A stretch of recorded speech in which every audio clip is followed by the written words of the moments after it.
marketing department here at Art Store Friends going on 7 years now, which means been working pretty hard over those 7 years to try and figure out how to shoehorn the very best in digital marketing for the very challenging task of selling art and photography online. Not quite like everything else, is it? So let's get into the agenda for today. You know, we always have a range of people on these calls. Some people that have a pretty good idea of what we do. Some people are like, "What the heck do you guys do?" So we have like a video that sort of explains at a high level who we are, what we do, kind of walks you through the software. It's one I recorded in one of these sessions probably a couple weeks ago now. And after that, we'll open it up to the Q&A. I run 3 of these a week usually, sometimes 2 a week with our customers internally. I bring that up to say that over the last year, I don't think there's another human being on this planet that's talked to more artists and photographers about their businesses. I've heard every question imaginable. I have gotten so many reps and sets and pattern recognition at this point in time. And in addition to that, we have, I think, 5,600 customers now, and we really study their data. Okay. We study their data very, very closely. Who's capturing the most emails? Who is selling the most originals? Who's selling the most commissions? Who's selling the most prints? Who's selling the most metal prints? And we dive into their data. And I bring all that up to say, I believe I have a very good idea of what it takes to build a robust art business in 2021 and beyond. And I believe I can help you. Whether you guys ever decide to become Art Storefronts customers or not, I'd love to hear once we get into the Q&A where you are in your business, what you're struggling with, what you think your issues are. I'm pretty confident I can help you. I'm very aware of what actually sells art and photography. And like I said, I've heard so many questions over the past year about every problem imaginable. So I really do want to make the session valuable no matter what, and kick our Fridays off in style. So we'll start with the video. One thing to note that Zoom at the bottom has like a chat, so you can hit this like little button at the bottom. It's called chat, and it'll come up in this little window over here on the right hand side. During this whole course of the video is running, you can ask any questions you like. You can just type them in there, and myself, the team, whether we hold them to the Q&A or whether we answer them right there in the spot, that'll be running, that'll be going. For everybody that's watching on the socials, I see your questions too.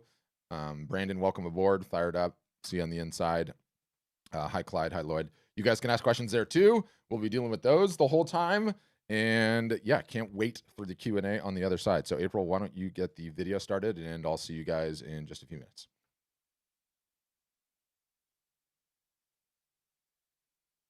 This is the homepage I'm talking about that we just like recently redid, and I think it does a really good job articulating sort of who we are, what we do at a very high level. And if you scroll down the page, there's a bunch of videos and me explaining a whole bunch of things, everything that we do from top to bottom.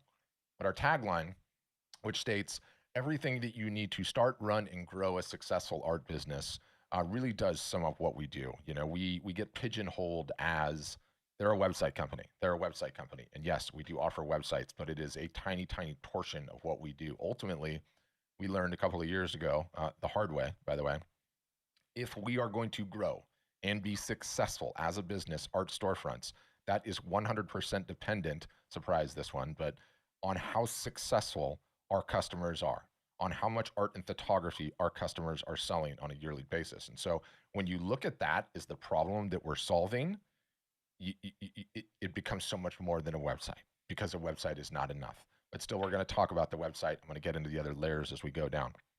So it does indeed all start with the website. I will pull one up because it'll make it more interactive.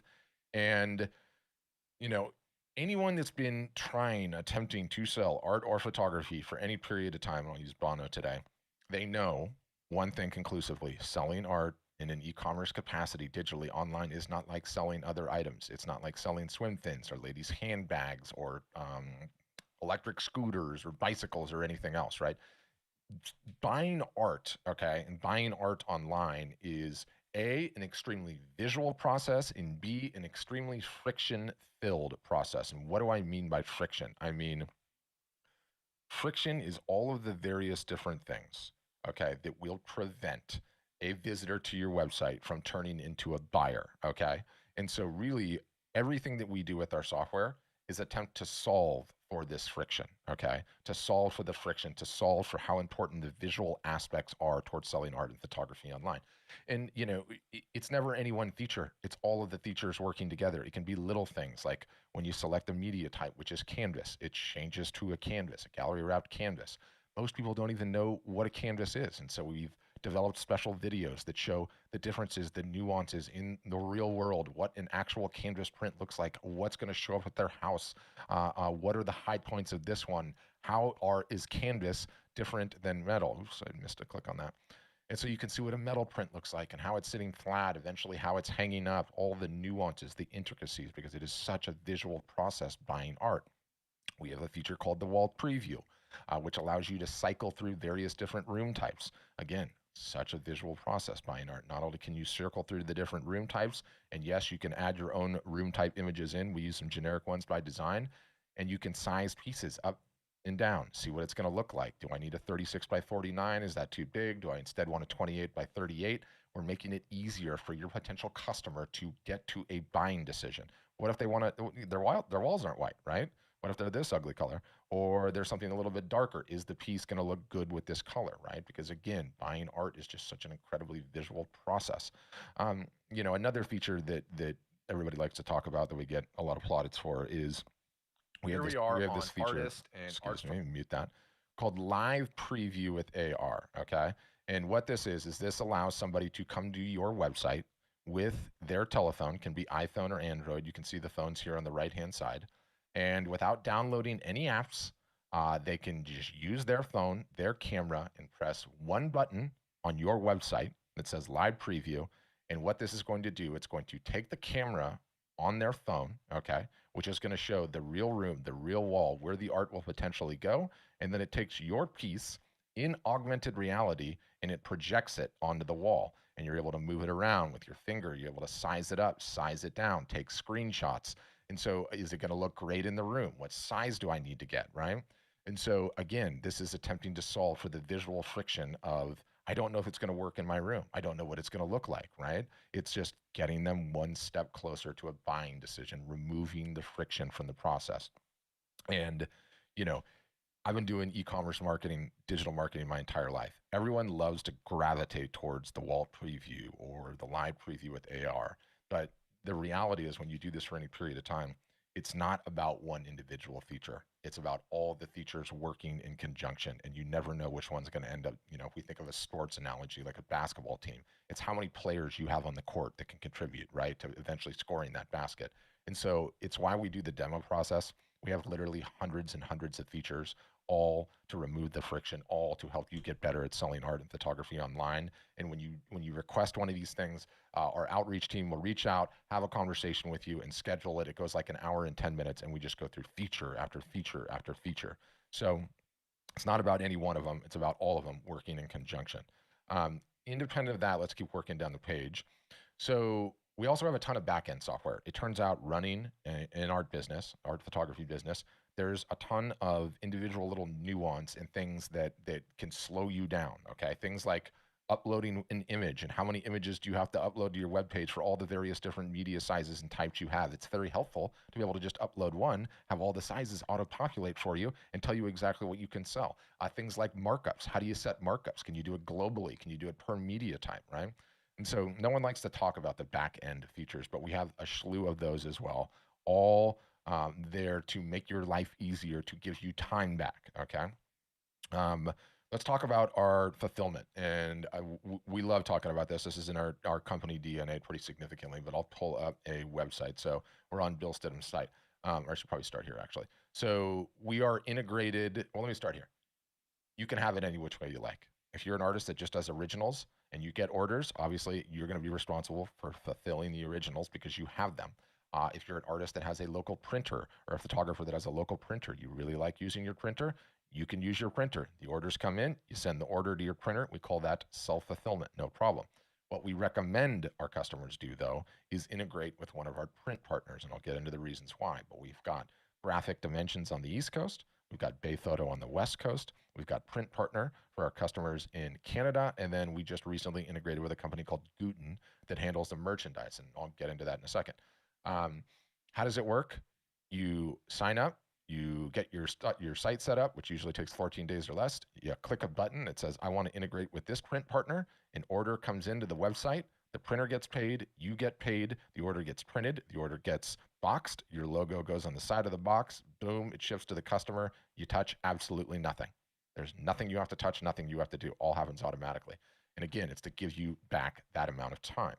And you know, no one has time in today's day and age to be dealing with the admin. Okay. Any time that you spend on the admin, by which I mean sending the order to your local printer, uh, uh, checking on the proof, sending tracking numbers, did it ship, any of that correspondence, all of that, if you're spending your time on that, is time you are not spending on your biggest problem, which is your marketing. So we really believe like streamlining sort of this drop shipping, print on demand, automated fulfillment is a very, very wise decision if you want to create successful artists and photographers. Now, just recently, this was probably what, like a month before Christmas, maybe, we integrated with a company called Guten. And what it allows our customers to do is sell merchandise of a myriad of different kinds, hoodies, iPhone cases, tank tops. They can come in, adjust the image exactly how they want to see it. Maybe they want to tilt it depending on what case it is, and get iPhone cases and a number of different other items.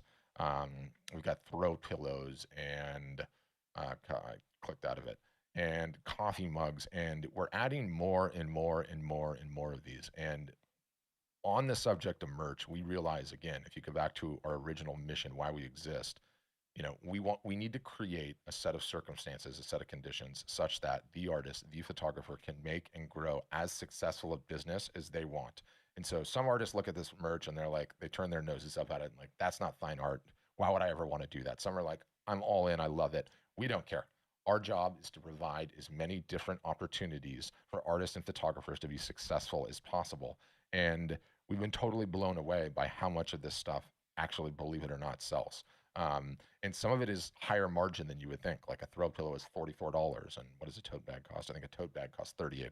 So sell it or not, you have every opportunity imaginable available to you. If you want to have it all, in kind of like Bill does here on his site, where you have your fine art media types across the top, and then you have the merch all in one product page. Great. If you want to have individual items in the store, you want to have your artwork, fine, and then you just want to have a line of phone cases.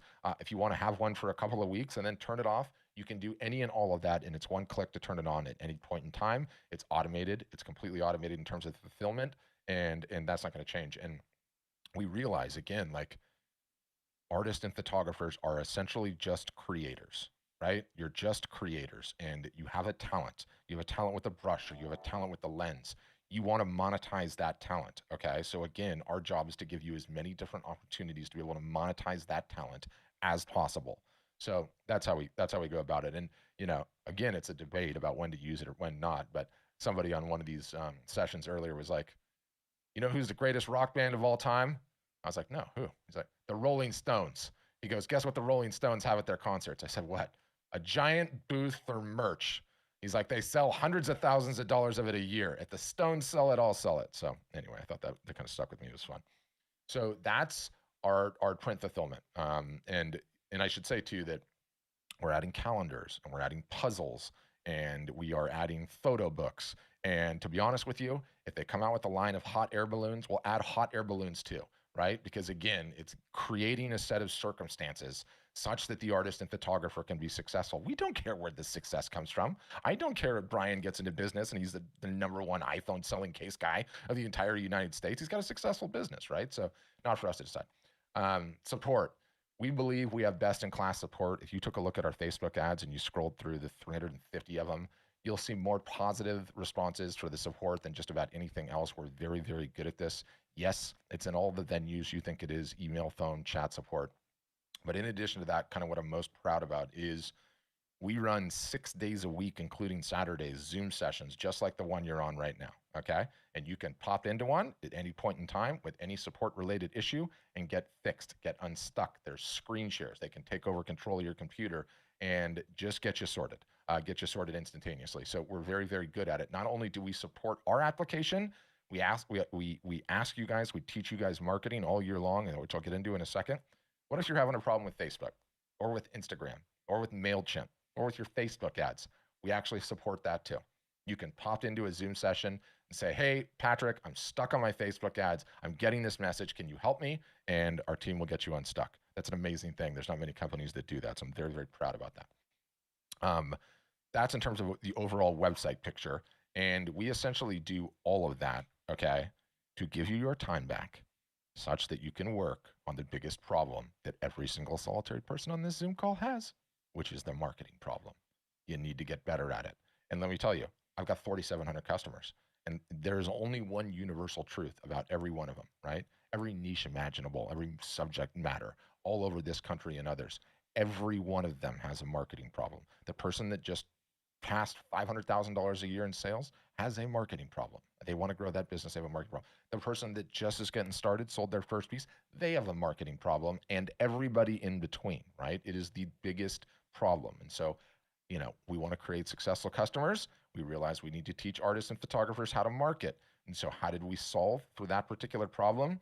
We created collectively what might as well be called the Art Business University. That's how we look at it, because I'm not sure there's a better term to explain it. One, we have the best digital education that exists in terms of selling art and photography online, full stop. I'm hang my hat on this. We have detailed documentation that we call playbooks on every marketing facet imaginable. How to run an email campaign, how to run a Black Friday sale, how to go live on Instagram, how to go live on Instagram and Facebook at the same time, how to go live on Instagram and Facebook at the same time with your laptop and a cell phone. Detailed, step-by-step, audio, video, screenshot documentation. If we're asking you to send emails, we will give you the email copy. You just adjust it to taste for what you're doing. So the playbooks are incredible. They're very robust, and they're very focused on teaching you how to market. We pair that with a 365-day-a-year marketing calendar, okay? It has on it beginner, intermediate, and advanced. You take on what you can take on. You're never not knowing what you need to be doing on a week in, week out basis. You start doing, first, you're overwhelmed. You're like, I've never done this. This is crazy. How am I going to survive? And then you fight through it, and you got through the beginner level, and then you take on the intermediate, and then you take on the advanced. The majority of our customers follow this doggone near verbatim year in, year out, because it works. It's effective. Not only does it tell you what to do, but it solves for one of the other greatest pandemic of our lifetime, the shiny object syndrome, okay? Not only does the calendar tell you what to do, it tells you what not to do, okay? What not to be spending your time on, right? And how do I know this? One, I'm very good at digital marketing. Two, we have 4,700 customers, and I get to see all of their data. I can tell everyone on this call conclusively, out of the 4,700 customers that I have not seen anyone turn a positive ROI at marketing on Pinterest. No one is making any money from marketing on Pinterest. So I'm going to tell you, you don't have to worry about Pinterest. I see you laughing, Mary. I do not want you spending any time on Pinterest, period. Waste of time. So too with SEO, okay? So the calendar is equally powerful on what you need to focus on is what you ignore, okay? Is what you ignore, and that's a big deal. Number 3 of the Art Business University is what we call office hours, okay? We take the entire customer base, we split it into 3. Until you sell $2,000 directly on your website, you're in the traction group. And after you sold $2,000 on your website, you're in the ramping group. After you sold a much higher revenue threshold that we don't publish, you get in the advanced group, which we call growth. We hold week in, week out, every single solitary week, and we took 1 week off for New Year's, but essentially 48, 49 weeks a year. Zoom calls like this. You come on a weekly basis. It's either me or members of my team. We go over the playbooks, we go over the calendars, we talk about wins, how somebody landed an interior decorator and sold $35,000 worth. They're going to come on and tell their story. Not only are they going to come on and tell their story, they're going to say, here's the email that did it, here's the copy, here's the Facebook post, and you can go and look at that stuff, right? And you're learning in concert with your peers. Digital online education is not enough, okay? If you look at the stats out there, I don't care who it is, Kajabi or Masterclass or lynda.com, 30% of the people that buy those courses actually finish them. So we can't just have digital education. We have to have in-person teaching sessions, and everyone knows how to Zoom now. It's our new reality. So those sessions, which we started like, I think 2 weeks, 3 weeks ahead of the pandemic, have been the single solitary biggest fundamental change to our business we've ever had. If before the pandemic, I had 100 customers, and I told those 100 customers via email, guys, Black Friday's coming. You got to get going on your sale. Here's the playbook, right? And then I recorded a podcast episode, and I was like, we're going to do this. 35 out of the 100 would take action. After these video sessions where I'm able to go through things, people are able to ask their questions, raise their hands, get unstuck, learn your peers. I have 75 people taking action on that sale, and it's fundamentally changing the business. It is making our customers more successful, more accountable, actually staying focused. Like, look, you guys are all solopreneurs for the most part. I mean, we could pull this entire group, and not a lot of you guys have a big team. You don't have an office behind you where you're yelling at an intern to help you out. You are a solopreneur, okay? Myself, the CEO, we've been entrepreneurs our entire life. I know it's a roller coaster. I know there's highs and the lows. When you're on those lows, you need a kick in the pants, right? You need to be lifted up sometimes. And that's what these Zoom sessions do too, which is incredible. We follow it up with a Facebook group that is highly curated. Okay. There's no trolls. There's no nonsense in there, right? You've seen some of the other groups out there online and how ridiculous it gets in those things. And artists are sharing with other artists, photographers are sharing with other photographers, the people that are in the landscape niche are talking to others in the landscape niche. Hey guys, what do you think of this new direction? What did you use in terms of pricing? They're publishing their wins. And so sometimes you can't just hear it from us, the official company mouthpiece. And so it's nice to have a whole bunch of people that are doing this same journey at the same time, helping each other out, sharing, what are you doing here? What are you doing there? So that collectively is the Art Business University. And it's like a college. I mean, it really is. And the difference is you pay your tuition, you come in, and there's no graduates because the learning never stops, right? And in addition to that, it never will stop. In today's digital marketing landscape, the goalposts are just constantly moving, right? Like so quickly, you feel like you just learned something and it moves over here. So we keep you up to date with all of that. As a final, about 6 months ago, or maybe 5 months ago now, we started an in-house marketing agency. And it's an in-house marketing agency that only does one thing. It helps artists and photographers sell more art online and off. And we believe already, as of current today's date, it's the biggest sole-focused art and photography marketing agency in the world. And that's not hyperbole.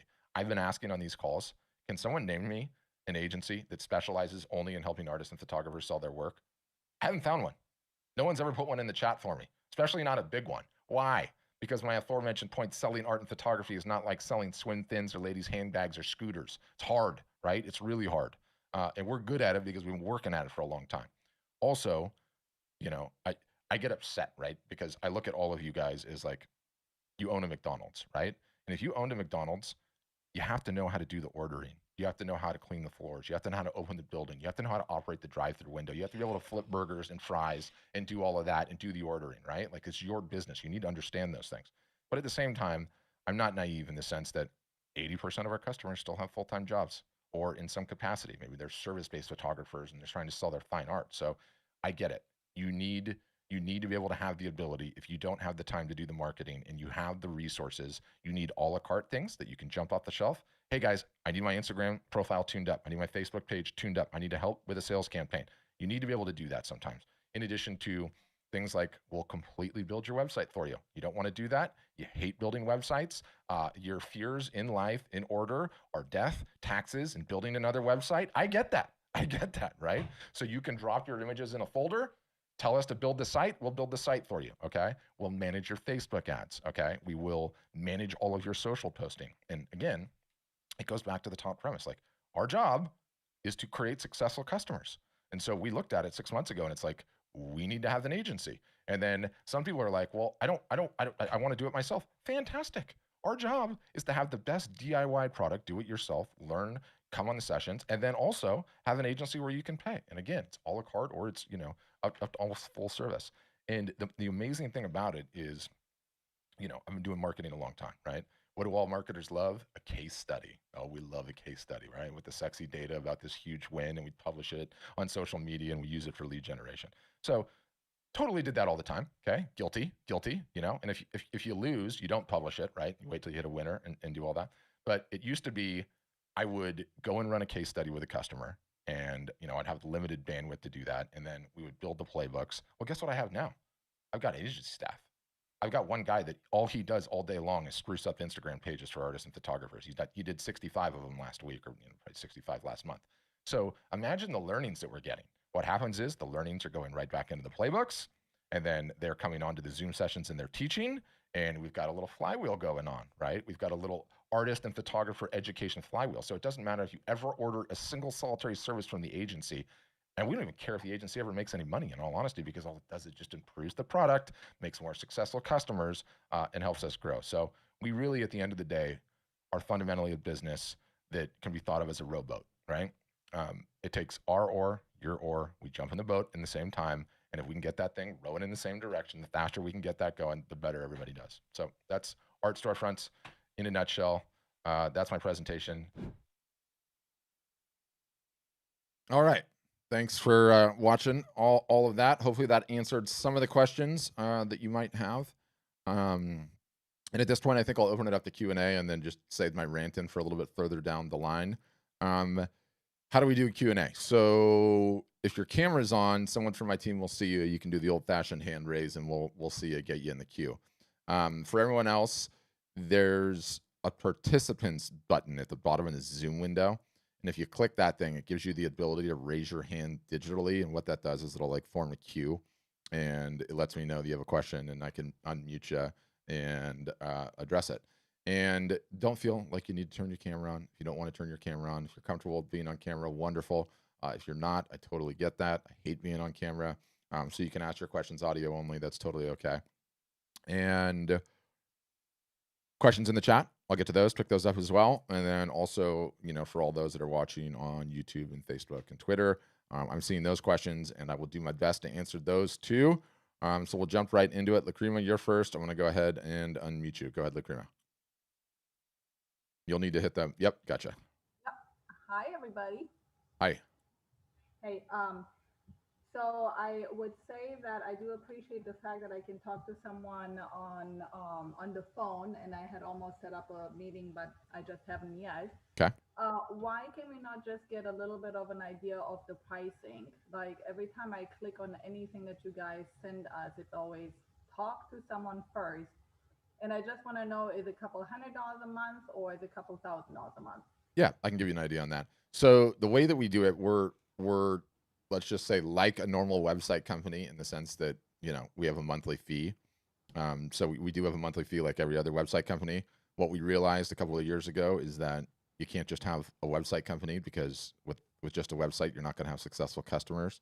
And so that's how we kind of created the whole like marketing, education, and everything else. And really, the easiest way to think about it is it's like it's a BA in how to build a successful art or photography business. And like a normal college, you come in and you start learning. Not like a normal college, there's no graduates ever, because the learning will never stop. So the way that we do it is there is a one-time fee that goes to pay for your whole marketing education, which is everything that we do, the marketing calendar, the weekly Zoom calls, the support 6 days a week, all of that.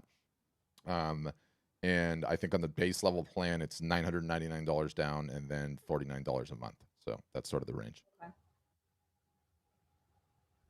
All right. So with the 999, that's just to get the education. The 49 a month is to have the service, and Yep. then on top of that, we can hire you guys to do the website and everything else. Yeah, the marketing agency's there the whole time, but the important part on the education piece, once you pay that, you don't ever pay that fee again. One time, you get the teaching for life.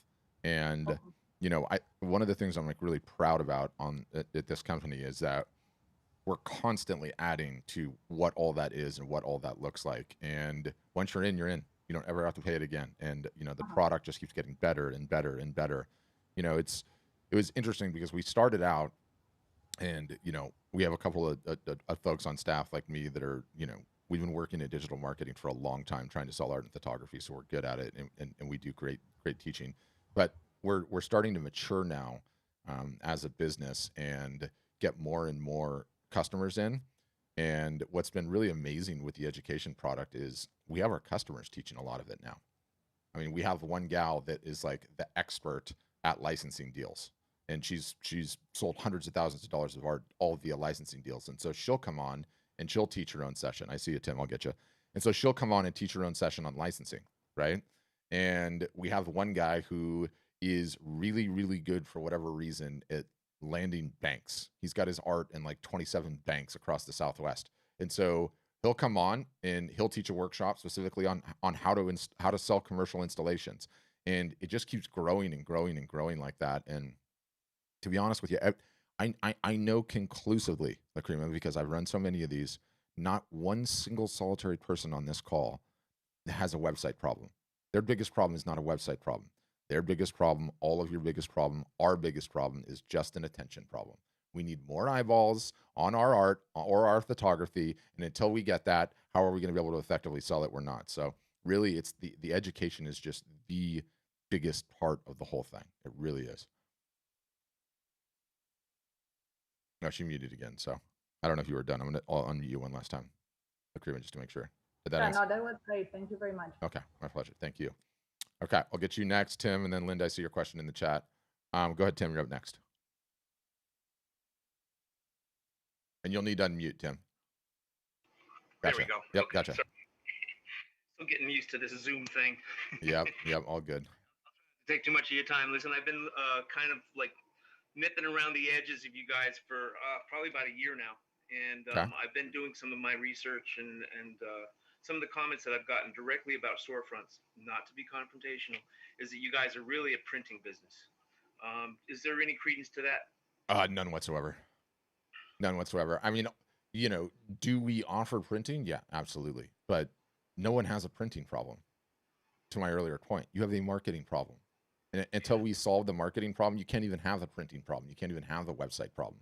So the printing's there, but that is so far down the stream to the primary problem that we're solving. Primary problem we're solving is teaching you how to grow a business through digital marketing, which is about the only thing that works in today's day and age in the post-COVID world that we're in. So, okay, can I ask another question? please.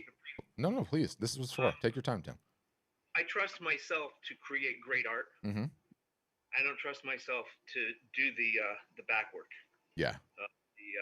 All of the nitpicking stuff that has to be done on a day in, day out basis to make sure that I get in front of those eyeballs that we're all talking about takes a lot of energy and a lot of commitment. And I've heard through the grapevine, again, that the support systems that you guys are offering aren't necessarily there for the beginning tier artists in your organization.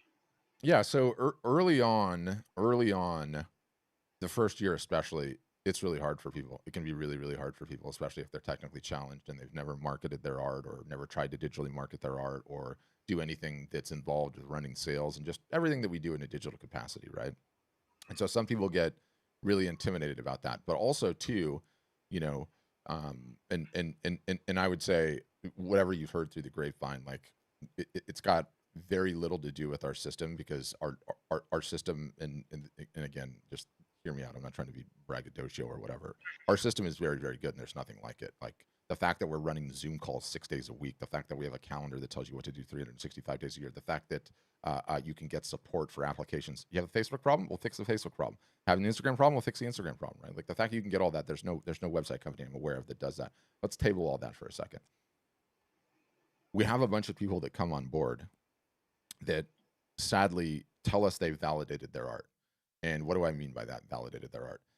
Before you attempt to sell your art online, before you attempt to build your business online and do all the work that portends, you have to have sold your art to people not named mom, dad, brother, sister, family, friends. Those people will lay in oncoming traffic for you. They would buy anything, right? And so we try to vet this out, but we have sales guys like any other company, right? Like sales guys just want to get deals through. And so we have some people that will have not sold their art in that capacity, okay? And then they'll come on board and they'll market for like 2 weeks and nothing sells and they're like, this is terrible for a beginner. I'm not getting anywhere. And that's really hard, right? That's like a really, really hard thing. Like, you have to get your art in front of strangers and you have to get them to pull a credit card out of their wallet and pay for your art. If that's happening offline, you're ready to go online. If you have not gotten that done yet, then it's a problem, right? And so I think if you looked at like our retention numbers, meaning the number of folks that actually cancel, number one is they're just not doing any work, period, right? And we can't help you if that's the case. If you're not willing to work on your marketing at all, that's a problem. Number two, severe technical issues where they just can't do it. They don't want to do it, right? I don't want to learn to run a sale. I don't want to learn to send an email newsletter. I don't want to learn how to market on Facebook. I don't want to learn how to market on Instagram. That's about it. The third one is they're going to quit the business and they don't want to keep going. But in all three of those, Tim, It's mostly a validation problem. And I'm not saying that we're the best company in the history of mankind, but like relative to dollars that you get with our competitors, we just offer so much more. I like there's not anyone else that's going to teach you how to sell art with Zoom sessions week in, week out for the rest of your natural born life, right? Like that's it just based on features offered, it's higher level. But for you, in your case, if you have passed that threshold, you know, you do have to have a personal come to Jesus. And I honestly don't know what the alternative is in today's day and age. And I get it. I get, yeah. I hear that, Pat. I totally hear that. And again, I have a hard time trusting myself to do that work that you suggest is something that's part of it. Now, that said, I have over 14, what is it, 18,000 followers on Instagram. That's And that fantastic. hasn't that has not monetized yet because I don't have the place the marketing in place to actually say, hey, this is what I got, this is what it's going to cost, and this is how I'm going to get it to you. What is it? What is your Instagram profile? I want to see it. It's Tim Eaton Fine Art. Okay, hold on. And while I'm pulling it up, what was your strategy to get to that level? Because that's a hefty clip of Instagram followers. Give it to me again. Tim, spell it to me because I can't see your name on the thing. Timeaton. Fine Art. Fine Art. I'm working with a local marketing company. We have a private chat where we boost each other, and you buy in, and followers come.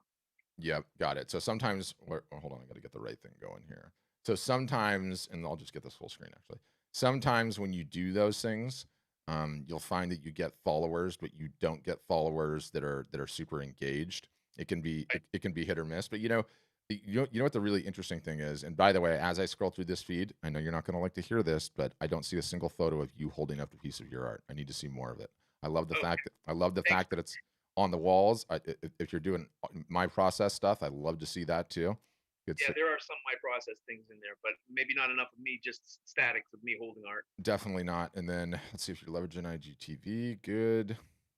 That makes me happy. I mean, I love seeing it. I love seeing it on the walls. But I'll give you Tim, a for instance, and we have a customer, okay, who is a big deal in certain circles, and he's got 1 million followers on Instagram, 1.1 million.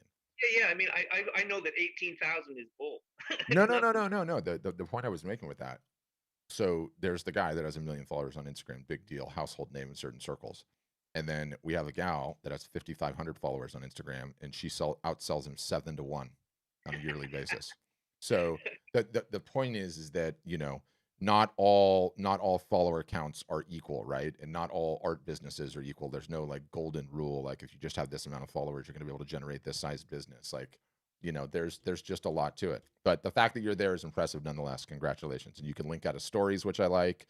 You can start doing Instagram lives. You'll get attention, way more attention. But to your larger point, like, I say on these things all the time, like, what the heck is an artist or a photographer supposed to do right now? All the fairs and shows, those things only work at 100% capacity, right? They don't work at some smaller percentage. The galleries, the half that are still in business, now are calling the shots, right? Because their competitors are out of business, and we hear multiple stories of them trying to renegotiate the splits to 60-40. And so it's like you either wait for that fair and show stuff to come back, your local stuff to come back, fight it out with a gallery, or what are you left to do? You're not going to sit on the sidelines and wait. You need to start working on building a business that you own, an email list that you own, a collector list that you own that you can market to in perpetuity. And it needs to be done. It's the difference. The best art doesn't win, right? Only the art that gets seen gets sold. And that's like, it's the thing that I get in. What I would say is, what most marketers do, and I guarantee you, if I had everyone's camera on and I could ask them to raise their hands, does this sound like anyone on this call? This is going to be my year. I'm really going to take the marketing of my business seriously this year. Worked hard at it for about 2.5 months, 3 months. Didn't get the results that you wanted, and you quit for the rest of the year. You quit for 2 years until you're fired up again. You're probably fired up again now because you're on this call. That's what I hear time in, time out, time in, time out. No one understands the perspective of how long it takes. You have to do it consistently. No one understands that it's not about how many hours you give me a week. It's about giving it to me 52 weeks a year. I need you putting that time into your business. Now, is that hard to do in isolation? You bet your ass it is. Is it easier to do when you're going through it with a cohort of like-minded individuals and you have a support system in place? Yes, it is significantly easier. Go ahead. No, go ahead. I just had this conversation with my partner yesterday. I said, listen, it's not about, the short term. No. It's about consistently. No. And also too, I'll say, Tim, like that, the thing that blows me away is that like I routinely, and this is the perspective piece. I routinely get people on these calls that are in their 70s, their 80s, and their 90s, and they're still going. They're still grinding on their art business, and they still have a long way to go, right? And you look at the arc of their career, and a lot of these folks are at the top of their game, right? Like they are the top of their craft, right? They had some great days in the past, but they didn't understand the rules of the game. And the rules of the game are, if you are not building a collector list, if you are not building people that you can market to in perpetuity, you have nothing at the end of the day. The minute your offline revenue sources. And so I bring that up for 2 points. One, it's devastating, right? Because in many cases, I'm telling 60, 70, and 80-year-olds, you've been in the corner office with the executive suite your entire, for the last 15, 20 years of your life. Now I'm telling you, you got to get back into the mailroom and work on your marketing, right? But the second side of it is, look at the perspective. Look at the perspective if they had been working on the marketing. Ask yourself where you are in your career right now and know that you have 10, 15, 20, 30 years more to go. The couple of years that it's going to take early on for you to grind this out, to build the marketing muscles such that you can actually build a sustainable business are so insanely worth it, right? Like if someone just gave you the perspective, like, guys, you are going to have this business for the rest of your life. You're never going to stop being an artist or a photographer. Creatives like this don't go through a midlife crisis and decide they want to become a tax accountant or something, right? Like you're in this business for life. So have the perspective and know that you're going to have to do the good, like the hard work. Like you do it and you win. That's it. Yeah. Thank you very much. I appreciate all the time and all of the consideration. Yeah, it's my pleasure. It's my pleasure. You got to psych yourself up. You got to commit, and then you got to just grind it out. I mean, that's it. I'm working it. Yeah. Pretty much every day. I have Good. a lot of work that's happening every day, and I just need to find a way to make it work for me, both financially and physically. 100%. All of us. Emotionally. All of us. If you come aboard, I'm sure we can help. Okay. Thanks, Patrick. Thanks, Tim. Okay, Zuzi, you're back. You're up next. Yes. Hi. Can you hear me? Yeah, I got you. Okay. So probably this is gonna be my last time you see me or actually hear me. I'm 99.9% I'm gonna sign up today. Oh, this is not going to be the last time I see you then, Zuzi. You're gonna be stuck with me for the rest of your art selling career and life. You're going to see me on a weekly basis. We're just getting started, my dear. Okay. Yeah. You just brought something very good point about the validation of if your art is so important. actually So market important. ready or not. Yeah. I just want to ask because compared to any other artists here in the group, perhaps that I never sold a single artwork in my life. I'm starting from the beginning. Mm-hmm. Is it make sense for me now to sign up, even though I don't even have the inventory? And how you gonna help me? What exactly the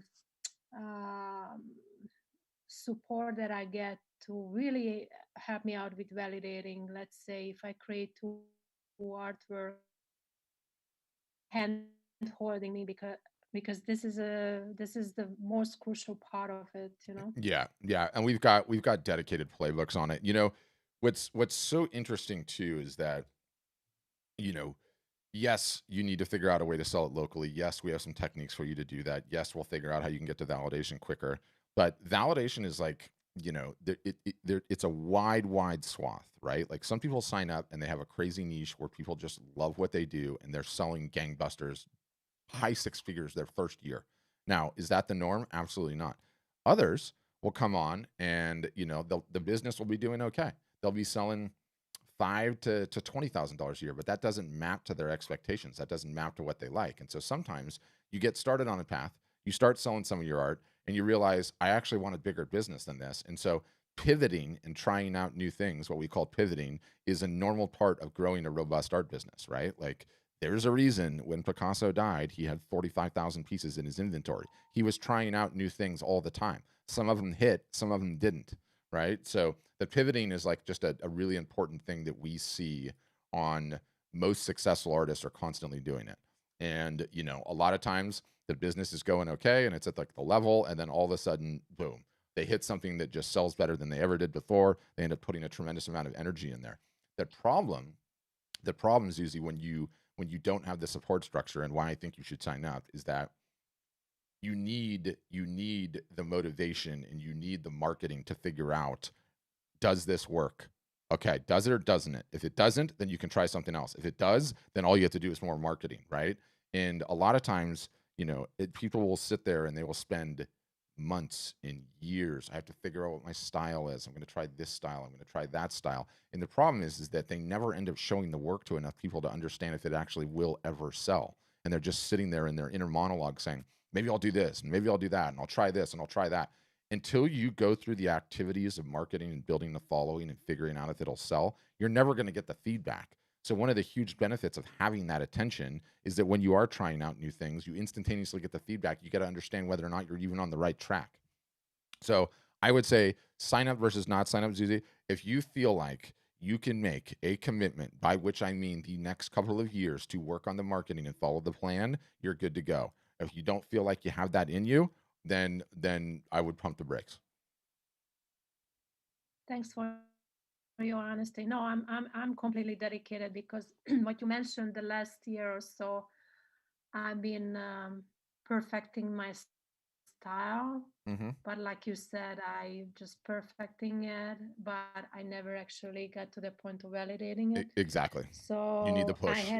I'm tired of it. I'm tired of this. I put up with this for quite time, kind of like self-sabotaging myself. Yep.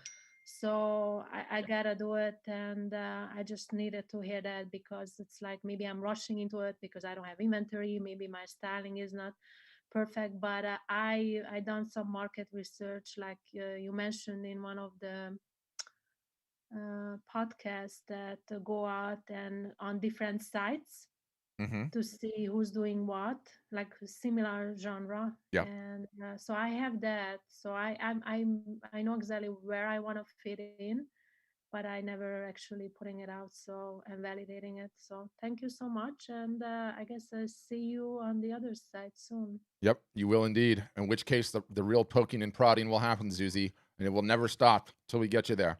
It's funny, but occasionally I get fired up about things, right? And occasionally, all like, in my heart of hearts, all I want to do is deliver the hardcore marketing tactical. I want to teach you guys to market. I want you to get better at it. I want you to show you the mechanics and everything else.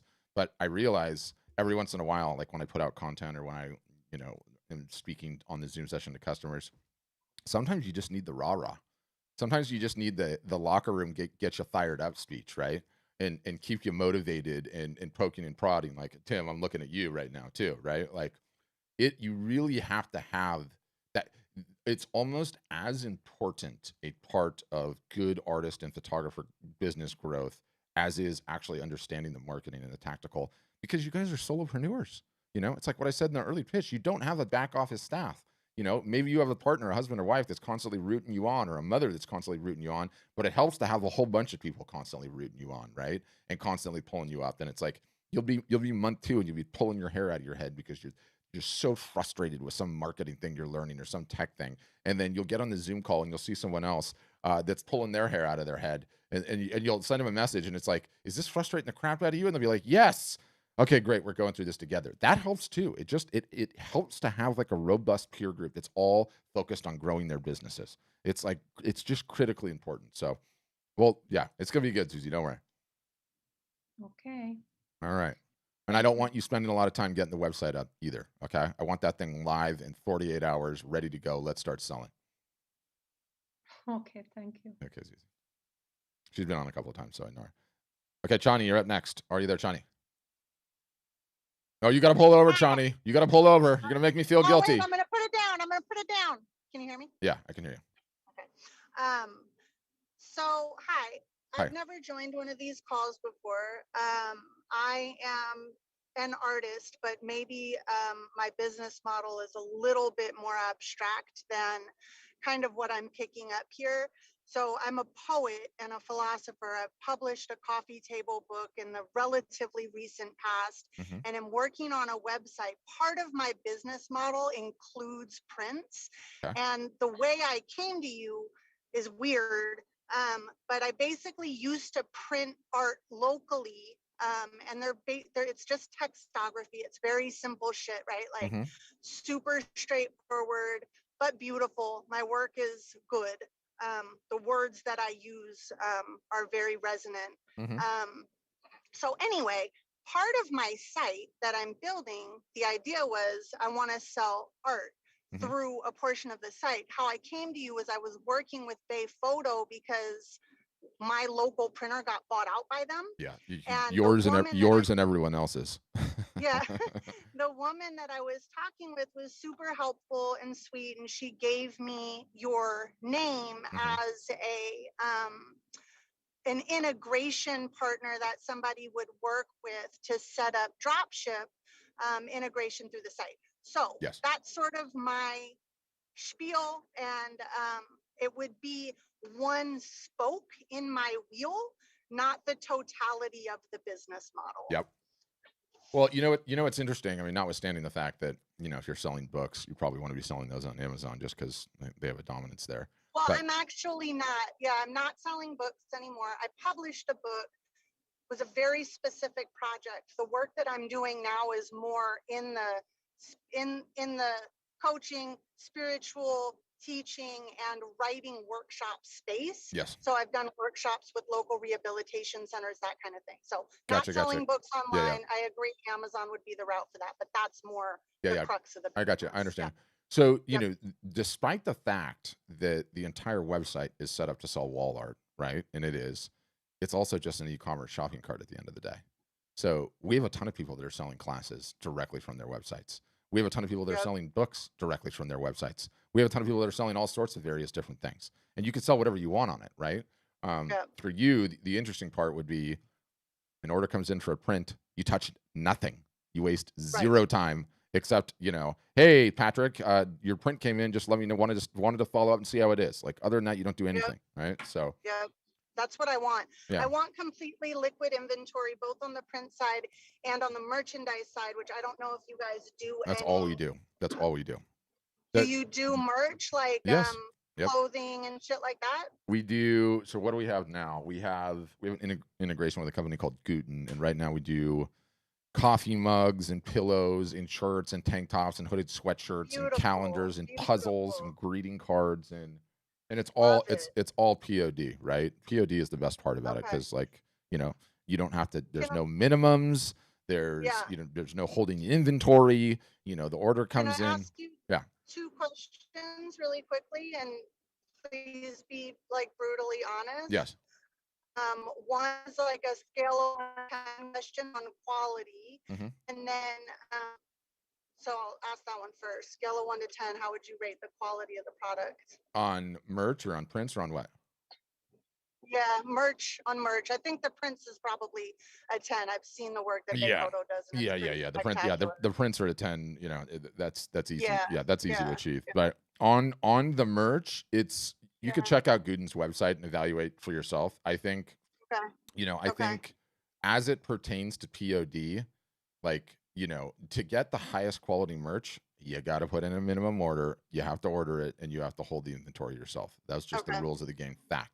It's the highest of the quality of the POD merch, right? Where you don't have to hold any inventory, you don't have to hold any minimums. So that's what I would say. But you also, you also have the ability too, which is interesting, is you can decide to do POD on some stuff.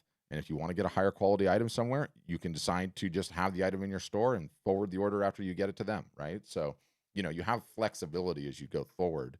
I think early on, you don't have a merch problem, you have a marketing problem. So that's what we do. And so what do I say about that? I say, like, you want to get the nicest of the nicest merch, start selling $1,000 of it a month, right? Start selling $5,000 of it a month. And then what do? Okay, I've hit the minimum threshold. I'm going to pop out of this one that's POD and I'm going to go level up to the next one and start selling that, right? So sort of how it goes. But even if you have volume, is within the model, is there a possibility to have volume and still have the inventory be drop shipped? Yeah. Yes. 100%. So that you're doing, so you're doing runs, getting the higher quality, but it's still not inventory you have to hold. Yes. Okay. And margin wise on the drop ship side of things, this was my second question. do business owners, myself, recognize a profit that's worthwhile? Oh, well, And yeah. I mean, obviously that's dependent on the SRP, but like, is there room for margin? yes, there's 100% room for margin. Number Okay. one. Number two, the margin's actually pretty good on some of it. On some, Okay. less so. I mean, like, look, if you're selling a $5 item, there's not a lot of margin, right? Right. But you know, Right. but also too, you set the prices and you set the markup, right? That, totally. And Yeah. I get that, but I think sometimes being able to stay within a reasonable range of like you're actually going to make a sale Yes. and balancing that For with sure. I said it, right? Yeah, for sure. Is the magic. So, Yeah. okay. Okay, cool. I don't know. That's it. Yeah, good. Well, I'm Those are- gonna leave it at that because I always get terrified when I see you driving. Eyes on the road. No, Eyes on the road, I'm Johnny. I'm not touching nothing. Okay. I mean the wheel. I'm touching the wheel. Yeah. Right. Good. All right. Well, thank you, Johnny. Have a great weekend. You too. Okay, Brian, I'm going to grab you and get your questions, and then I'll start working some of the other ones on the chat. Are you there, Brian? Okay, good. Brian, I got you. I mean, it looks like you're unmuted, Brian Wizen. Are you there? I don't see the little mic moving, so maybe you're having mic issues. Brian had a couple of questions. I'll just pull them up now. We can see them. Get that out of the way. So, are your site templates based where you can get a few choices? He's saying, can you do customization, HTML, and PHP? Yes, you can. Although we certainly don't encourage it because you don't have a website problem at all. Like you just don't. It's like not what you need to be solving. But we can get into that if you like. And then how do you differentiate between your print fulfillment cells and selling an original piece? There's really not any differentiation, right? Like you're trying to sell as much as you can of both, and they're both just individual items in the store. And the prints, obviously, if you're partnered with one of our printers, the biggest difference is in one case you don't have to touch anything when you get an order. In the original case, you got to ship them yourself. But that's what I was saying. Jamie asked an interesting question on Facebook, and she's like, I have an e-commerce store. I sell original paintings and paper prints myself and outsource canvas print shirts, phone cases, pillows, etc. from third parties. How would merging it all with art storefronts affect my setup? In other words, I make sales. I just want more consistency every month. Yeah, I totally get it. You can do 8,000 one month and 1,500 the next. So I'm more interested in getting the marketing guidance versus an art storefronts website. Is that possible? Yeah, Jamie, you could. You can do it a whole bunch of different ways. The consistency probably has more to do with not doing consistent marketing, not doing consistent sales. To be having those kind of swings. But yes, the long and the short is there's a number of different ways that you can approach it, Jamie. I think what would end up happening if you did sign up is maybe you'd keep your old website for a while, and then you'd start learning our system and realize like, okay, well, this website has way more bells and whistles than my current one does, and then you'd move it over. But we do have to pay special attention to what's going on. We'd have to take a look at your individual website, and it's like, okay, if you've got, call it a $30,000 a year business, then it's $40,000 a year business. Then you really got to make sure that you don't upset the apple cart as you move over. So that's how I'd answer that. Okay, rolling along. Yeah, guys, any other questions on a Friday? Tim's coming back to the well. All right, Tim. I think you're unmuted again. Oh. Yeah. Okay, got it. Yep. Thanks for having me back. Yeah, no problem.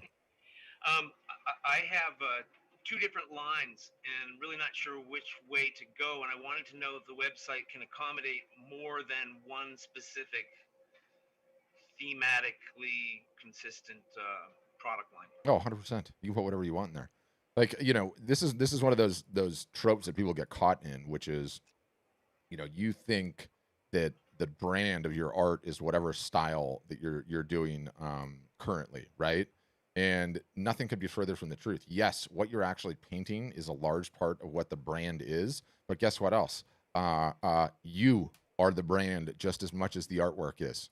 You are the brand just as much as the artwork is, and they don't care if you differentiate off of your other style and you put something else in the store. That's number one. Number two, you don't know what you don't know, and no one can tell you. So you get style A in there, style B in there, and you start marketing, and you see what the eyeballs gravitate towards, and you see what the sales starts generating the sales. And if you have to make a tough decision after a year and a half, you're going to do so based on having the data of knowing what sells best, right? So that is not a problem in the slightest. It's about legwork. For instance, I have probably 75, 80 landscape pieces that are pretty well developed. And then just recently, over the course of the last 3 or 4 months, I've been doing something in completely, 180 degrees. Yes, that's great. That's called pivoting. I So love it it. means then the website has to have a few different pages to sort of accommodate those different styles, so that there's no confusion with potential eyeballs. Yeah, the confusion is a made up thing. Don't worry about that in the slightest. Like you start marketing, you see what happens, and don't start worrying about complaints until you start getting them, right? It's like a normal thing that we always do. Like we start, what if this happens? What if that happens? Like, first of all, you haven't even started yet. How do you know if any of that's going to happen? Don't create problems until they're real. That's how I say it. Right. Yeah. Okay, I just wanted to know, from the infrastructure end of it, whether no problem at all. Okay. The software functions, just to give you like the quick corollary, like the software functions the same if it's an individual artist or if it's an art gallery, right? So, that's the abstraction. You could have that many different styles and or artists in it for that matter if you were so inclined. So, right. Yeah. Cool. Okay. Thanks. Okay, next it's going to go Sandra, then we'll get Margie, and then we'll get Kathy. You're up next. Sandra, go ahead. And you'll need to get unmute your mic, Sandra. It's down on the bottom somewhere. Bottom left-hand corner, actually, of the Zoom window. And you just unmute that. It'll let you know when you get it. Oh, there we go. Yep, okay. Gotcha. Can you hear me? Yep, gotcha. I just saw through my email just like a few minutes ago about this, and I am clueless. I am an artist. I turn liquor bottles into pieces of one-of-a-kind artwork. Ooh, cool. And I also do abstract, kind of interesting stuff. Where would what do I need to do to get started? Because I have no clue what I'm doing. How are you going about selling this stuff currently? I'm not. You're not. So you're making. I have been told by so many people that see my artwork, you need to get out there, you need to sell it. So I need help, as and guidance as to what I need to do. What is my first step? Have you ever tried displaying at like a local fair, show, or farmers market or whatever you have around you? I was going to do that last year, and then COVID hit. Yeah, I know. And so I have sold pieces. I have, had shows here and there, and then of course friends and that kind of thing. So I have sold a few pieces, but I really want to turn this into an income. Yes. I just don't know about pricing. I don't know about anything as far as. I gotcha. I'm green, Patrick. yes, which is all good. The liquor bottle concept is interesting. Normally what we would say, and let me say, when I say normally, pre-COVID normal times, what I would say is like, you were on the right track with getting a booth and setting up and see what happens, right? And the whole point of that is like, you could set up there and every single solitaire one of those liquor bottles could sell instantaneously, and you could be like, all right, I have a product I know the market wants. All I have to do now is start working on my marketing. You could also go to that farmer's market and no one wants to buy a single solitary one of them. And you know what the sad news in all of that is? No one can tell you. I can't tell you. Your friends can't tell you. Your mom can't tell you. The only thing they can tell you is a stranger walking into your booth, pulling out this thing and sliding it, right? That's it. That's the only thing. So very easy to do in a pre-COVID world. A little bit harder to do now in whatever COVID world that we're in now. One of the things that we actively teach, though, especially for these COVID times, is leveraging whatever social network you have a decent following on, doesn't matter. Grabbing this thing, turning the camera on. Hold on. It'll be better if I can do real show and tell. Hold on.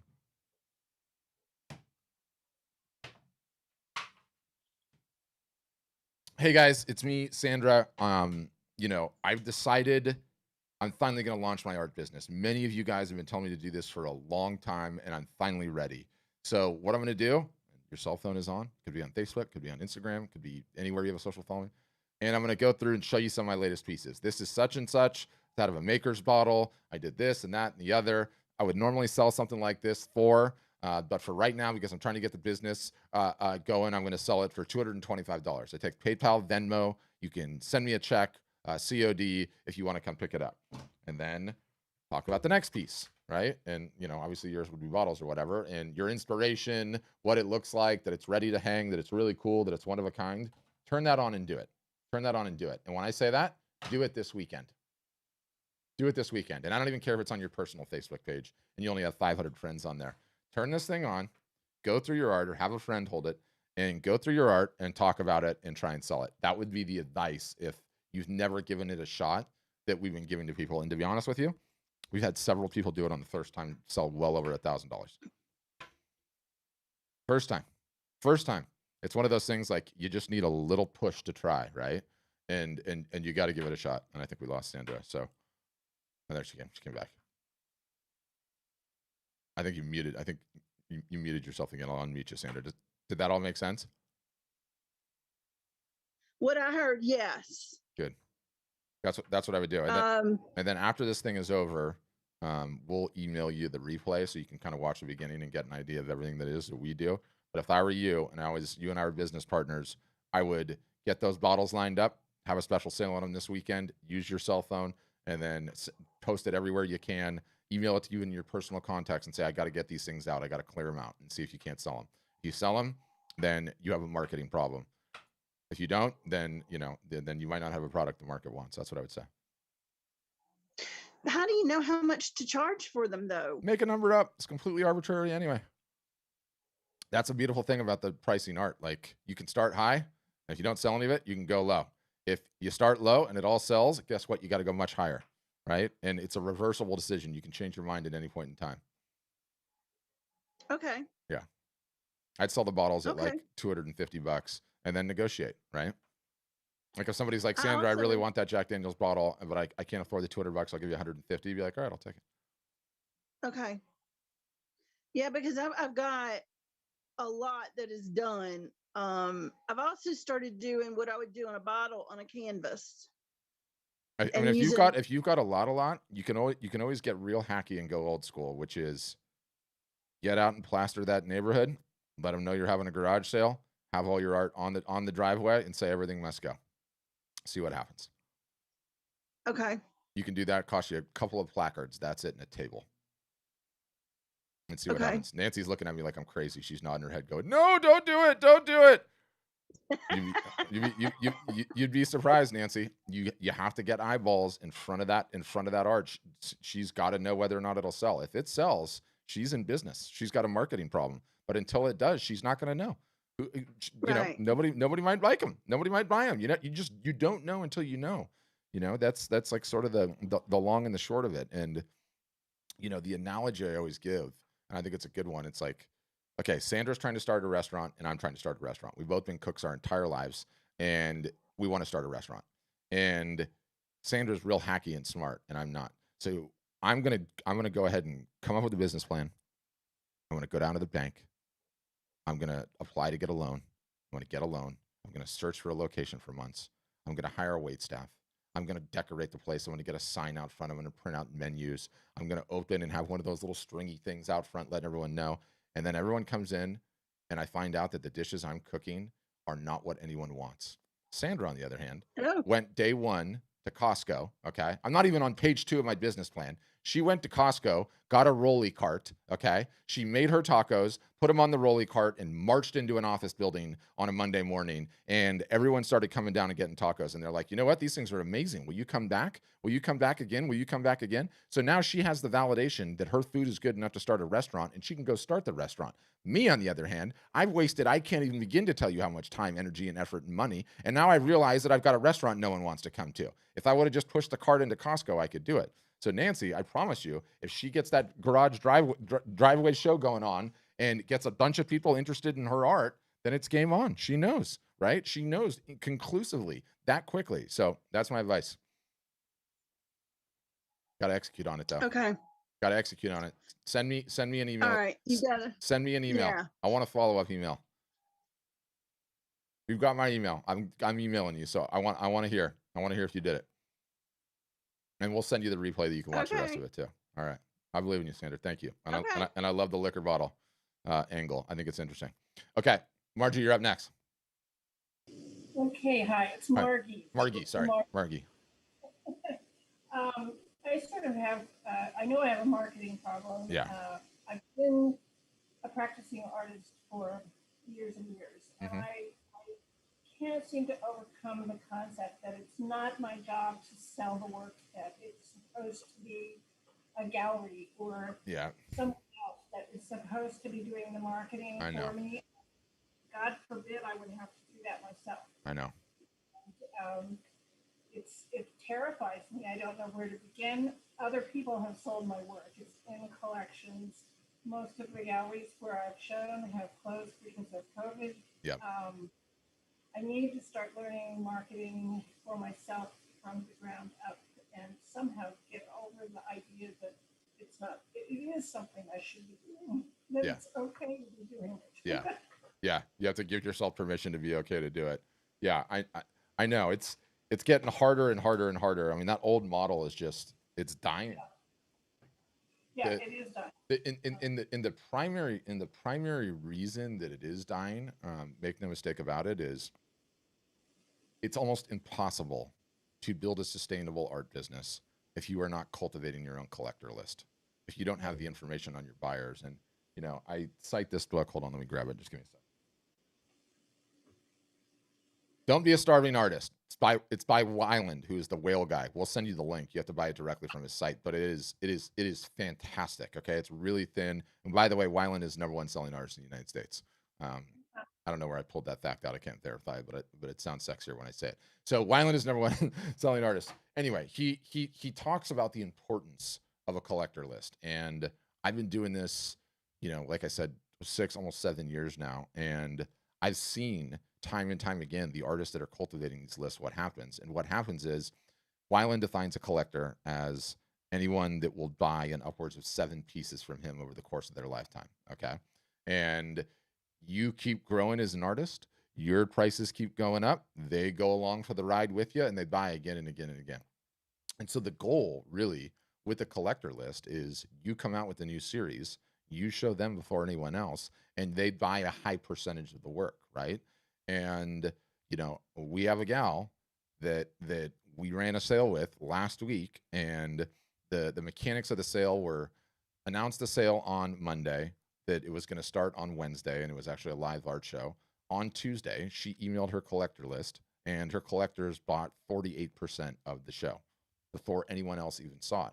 I have another buddy that I've run some of these same techniques with, and you know, his show, he sold over 125,000 Canadian of art, and his collectors bought 38% of the show before anyone else saw it. And I don't know long term how you can build a sustainable art business without that in place. It's really, really hard. You do not stand a good chance if you are not building and cultivating this list. And look, it starts with emails, and then it turns into sales. And then at first, you're treating every sale you get as your collector list, and then the cream of the crop starts emerging, and you treat them like they're staying in the Four Seasons, right? You treat them like they're royalty, and you do that. And see my aforementioned point, they're with you for life, 10, 15, 20, 30, 40 years, and you don't know who your collectors are in the gallery model.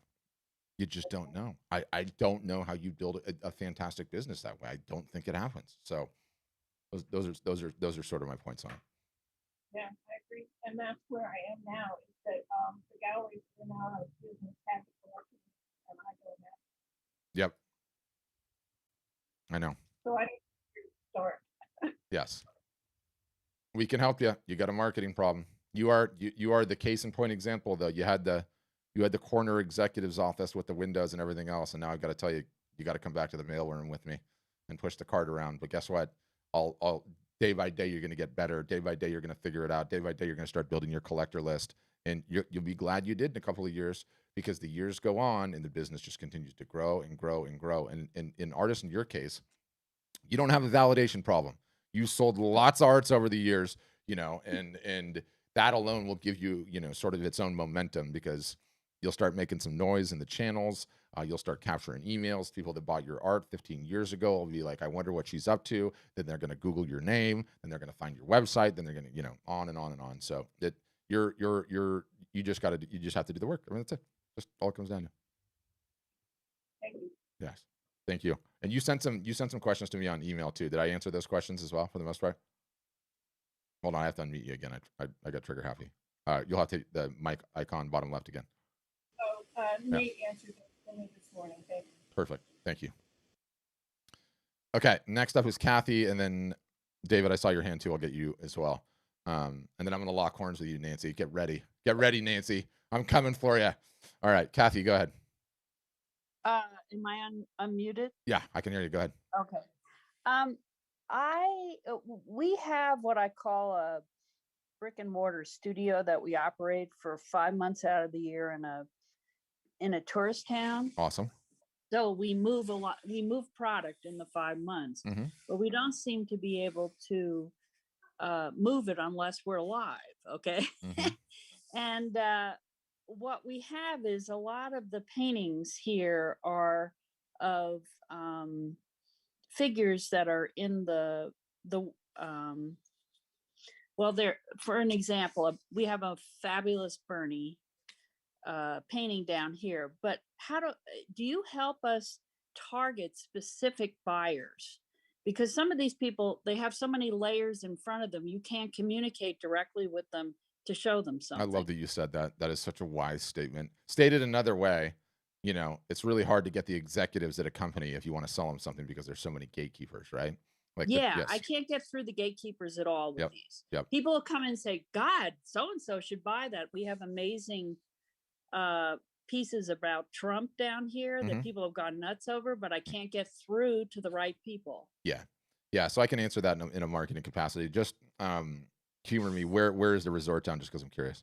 We're in a little town called Bisbee, Arizona, south of Tucson, and it gets a high tourist trade for only 5 months out of the year. Yep. When it's nice. And then it's dead. It's totally dead. Yep. We could definitely show you how to maximize your lead capture when you have a store like that, because there's some creative ways to do that. But let's table that for the time being. So anytime everyone is trying to do something, it becomes very, very difficult to do. What is everyone trying to do? They're trying to target the high net worth buyers. Every single solitary store, every single solitary business, every one of them, for the most part, aside from the 99-cent stores, want the high net worth individual, right? Well, if everyone is trying to do something, by definition, it's going to be very, very difficult to do. And so when you're at this for any length of time, when I'm looking for my pen to help illustrate this, I'm going to have to use my glasses. I'll just use my chapstick here. Everyone's followers, mine, yours, Jill's, Tim's, fall into a bell curve, okay? And the bell curve is quite succinctly socioeconomic status, okay? On this side of the bell curve, and this thing's reversed. How am I gonna do this? Okay, there. So this side of the bell curve, you have the low socioeconomic status folk, okay? They don't have the money to buy your stuff, but you know what? They like, they comment, they share. And then it goes up. It's so hard to do this in reverse. And then it goes up, the lower middle class, upper middle class, and then the high net worth individuals. And what I see time and time again is the folks that just try to target those high net worth individuals, they don't get anywhere near the ROI for folks that understand the game. And the game is everyone's followers are a bell curve. Everyone just needs to market consistently, and there's more and more and more people in there. And do you know who gets you to those high net worth individuals? The people that are probably on the lower end of the scale for the bell curve. And I use an example. We have a private Facebook group. We call it Small Wins. Do people go in there and brag? Yes, they share their small wins. Interior decorator placed a $35,000 order with this woman, right?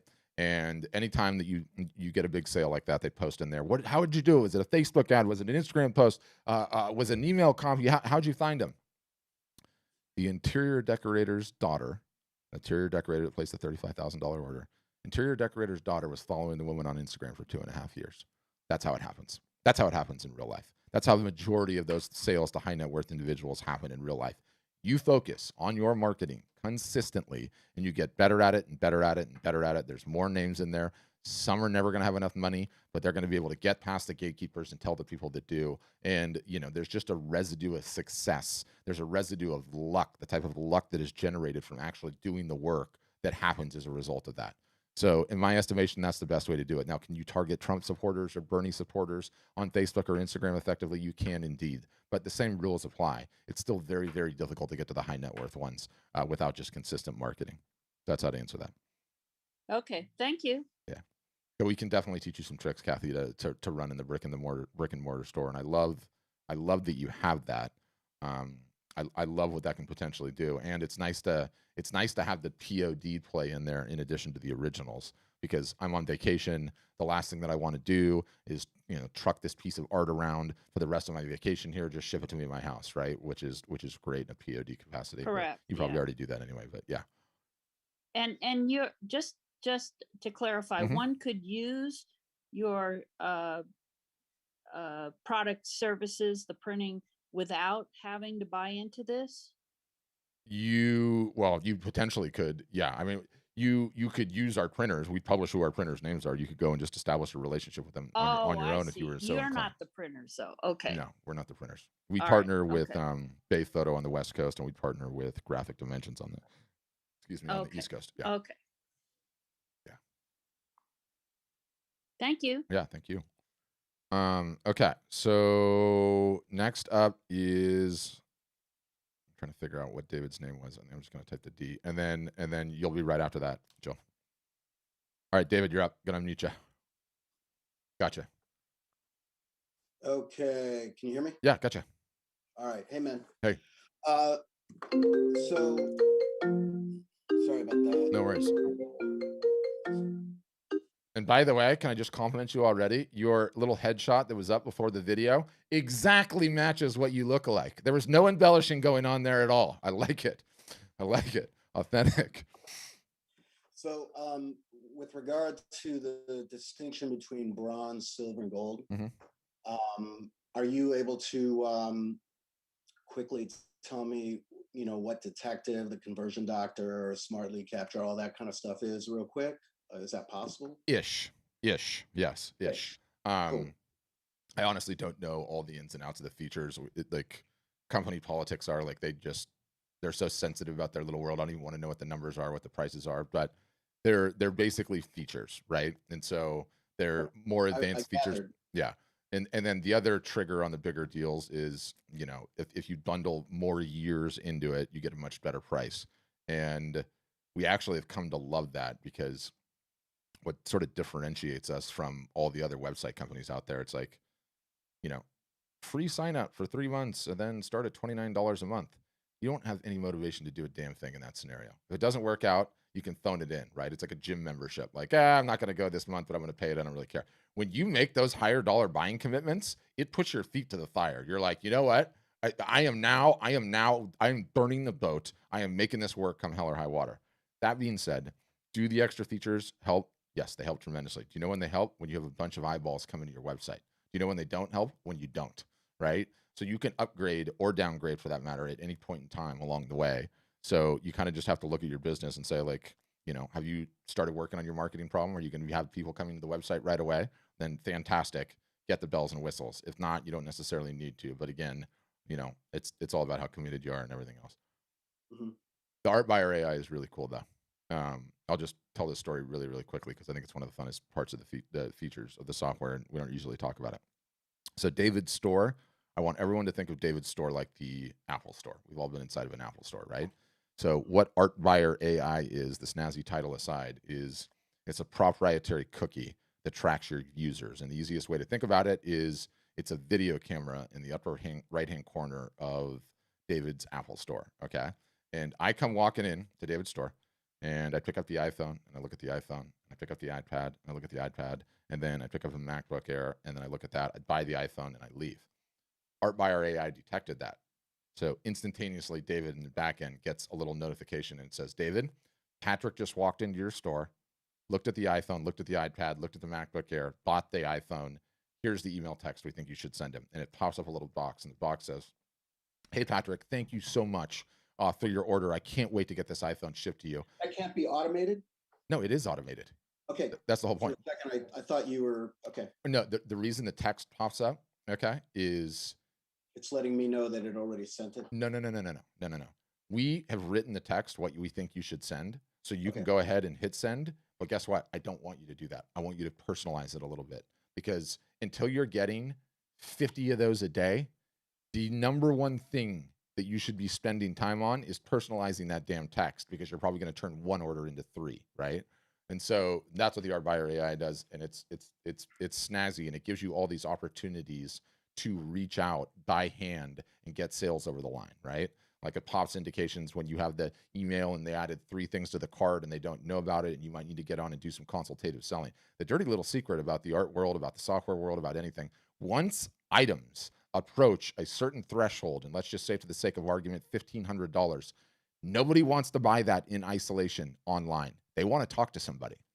They want to talk to somebody. They want to get to know the artist. They want to feel secure. And so there is literally nothing more high value than you taking the time to talk to those people. I know in our minds we're like, oh, amazing 4-hour work week website. I'm on the beach. The thing is just selling. I'm not doing anything except checking my order emails. Such a load of bullshit that is. I can't even begin to tell you.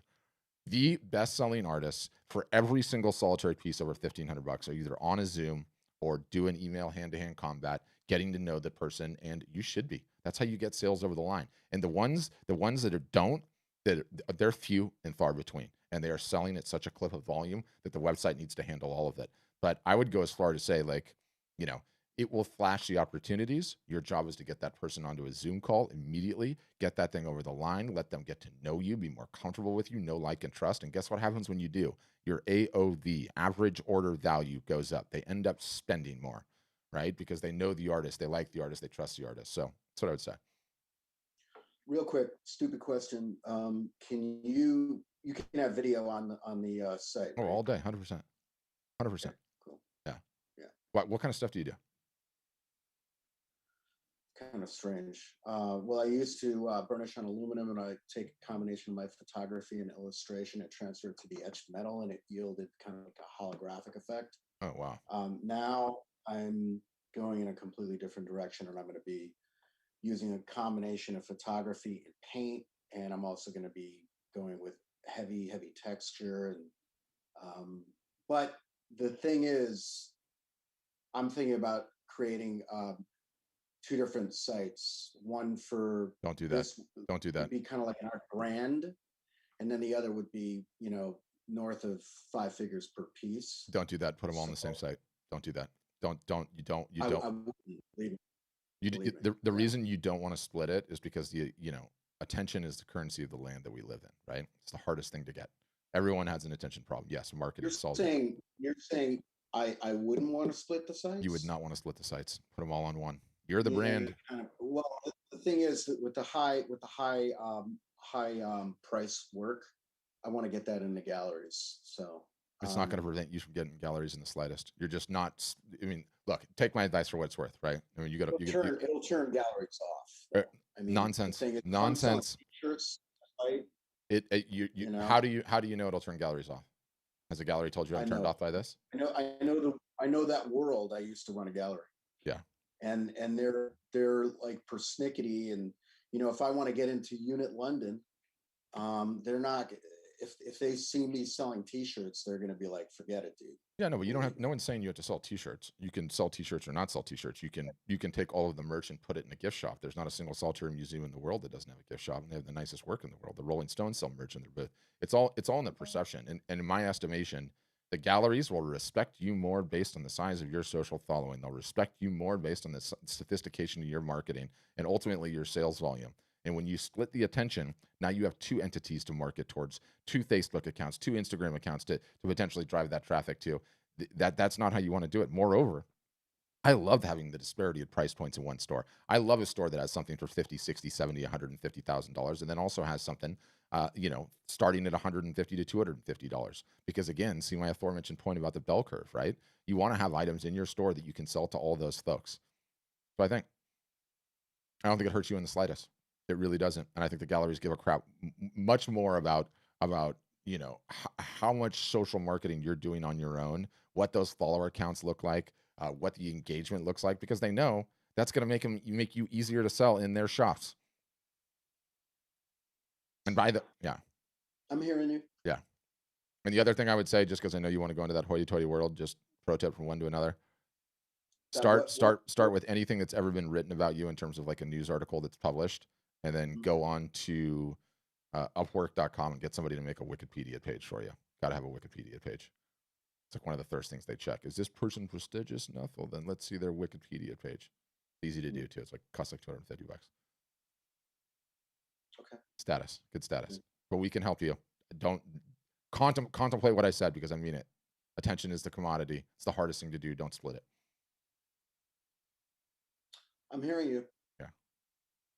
Yeah. If at least I'm poking and prodding a little bit, then good. I got you thinking about it. I can see. I'm thinking. Yeah. Yeah. All right. All right. Thanks, David. Thank you. Okay, Jill, you're up next. Go ahead, Jill. Hi, thank you so very much. Oh, it's my pleasure. And you are the most engaging person.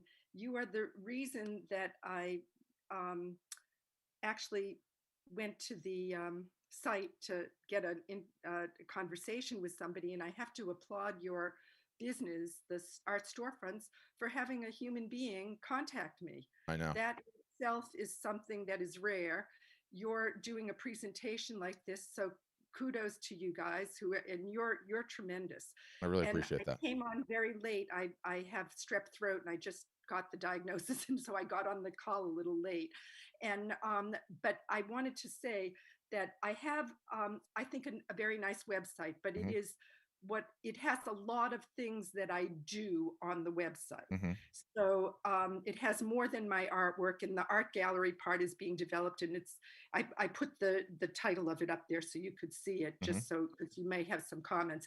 But your to the last man's comment in your response to him, it made me wonder, how do you get a Wikipedia page about yourself? Isn't that something that has to be done by somebody else, a third party person, and all of that stuff? No, that's what they tell you, but that's complete BS. It is one of the most frauded and hacked at systems that exist. So when you so let me just tell you the rabbit hole I went down because I think it's an interesting story, right? There's this book about Damien Hirst and others called like the $30,000 stuffed shark. Will you Google that for me, April or Juan, and get the list because I want to show it on the screen share. And it essentially talks about the top of the top art world, the one I think David is trying to ascend to.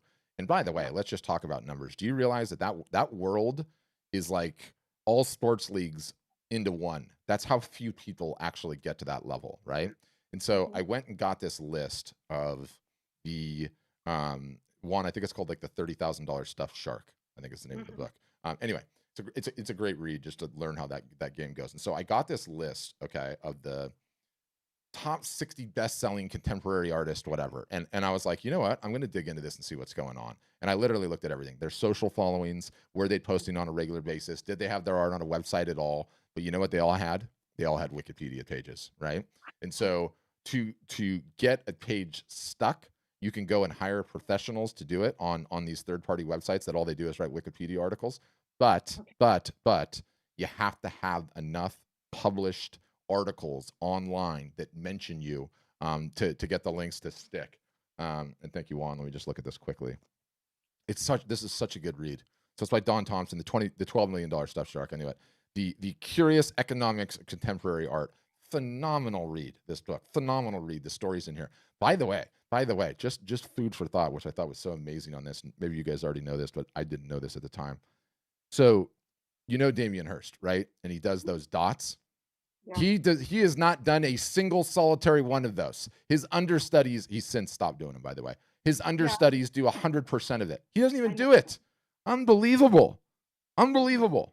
I love that. It gets me really, really fired up. But anyway, they all have Wikipedia pages. So if you have enough articles, by which I mean like in excess of 15 published articles on the internet, such that they can cite something, look, if you were published in a local paper or you did, art shows and got on your local news website, it's all good. It just needs to be published. You do that, you get the thing to stick. And so it's one of the little boxes that, once you're trying to rise up to that level that you sort of have to tick. But again, my contention is like, to get up to that level, it's like winning the lottery. I mean, relative to the number of artists and photographers that are out there versus the ones that are actually in that world, it is a very, very, very small bunch. And while we're at it, I didn't get to mention this, and I want you guys to have this as a takeaway too. So let me just hold your one question, Jill. I know I'm kind of hijacking your questions here, but this is, so I thought you know, going along with this book, going along with Damien Hirst level, you guys got to read this because there's not that many of them. And it's called the Art Market Report 2021. There's only 2 companies, okay? There's this that I'm aware of. There's this other insurer called Hiscox that puts out a yearly report. And then this one is by Art Basel and UBS. And they call it the Art Market 2021, okay? And you can download the report. I'll just read quickly the table of contents on this because this thing's rad. But again, these people are surveying the top 0.1%, right? Like it's not the normal artist or photographer, but it all trickles down and it's indicative, right? So the global art market in 2020, dealer sales, auction sales, art fairs, online sales, global wealth and collector perspectives, economic impact and conclusions. And also too, I'm going to send you guys this link, so don't worry. They have this key findings, which is really cool. And you click on this and they've broken out all the sections into like this pretty little web page. And, you know, they've got auction sales and where's the one I want to see? Online sales. And so you click this and, you know, you scroll down and they've got the pretty little graph. So you should check it out. But, you know, even in their rarefied atmosphere, you look at those people that are selling at the very, very top and, you know, think that your Sotheby's and your other top auction houses are the top galleries that are in London or in New York or in Los Angeles or, you know, Paris, any of the other ones. It's such a small group.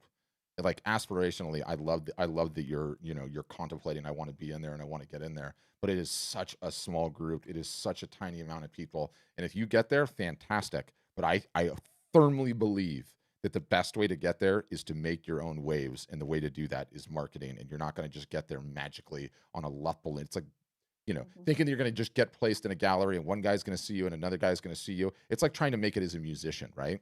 Like there are 10,000 musical artists in Nashville with incredible voices, incredible bands right now trying to come up, and not all of them are going to make it. Very few. And what is it at the end of the day? It's, you know, I don't know. I'm sorry I'm on my soapbox today. It's a Friday. At least I'm doing all the talking, Jill, because I don't want your strep throat getting worse. Well, no, I mean, that was an aside question. Thank you for that answer. That just popped up when David had spoken and you mentioned the Wikipedia, because I would say about 10 or 15 years ago when Wikipedia started, somebody tried to make a Wikipedia page, I think, for me, and they wouldn't put it on there. It wouldn't stick. Yeah, you probably didn't have enough links. Yeah.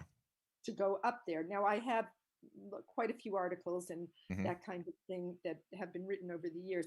I'm more like Margie in terms of I had a gallery on Worth Avenue for 6 years, which is in Palm Beach, and it, for me, it's eyeballs in front of the actual painting. So yes, so important. What happened is, all right, so COVID, a year ago, February, my last show was actually at Mar-a-Lago, which is Donald Trump's home, in February. And I sold some work there. And the following weekend was a big show in our little town, which is called the Street Painting Festival. And I sold a bunch of little pieces there. And I got a collector from that particular thing who came and saw me during the summer during COVID.